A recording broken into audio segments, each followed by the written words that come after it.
आजच्या परिपाठांतर्गत आजचा पुस्तक परीक्षण घेऊन येत आहे स्वाती।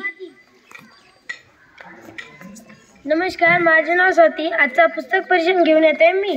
या पुस्तकाचे नाव फुलकळी, लेखिकाचे नाव मंदा माणिकराव नांदुरकर।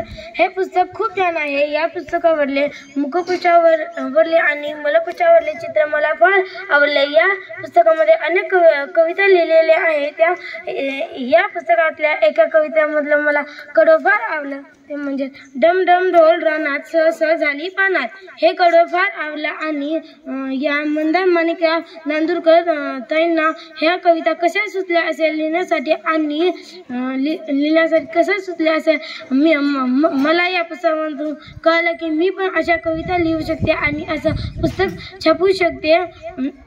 या पुस्तकामध्ये जशा कविता लिहिल्या आहेत तशा चित्र पण कवितेसारखंच काढलं आहे। मला जिद्द झाली की मी पण अशा कविता लिहू शकते आणि मी पण तुम्हाला विनंती करते की तुम्ही अशा हे पुस्तक घ्या, कारण तुम्हाला पण या पुस्तकामधून कविता कशा लिहायच्या हे पण कळेल। धन्यवाद।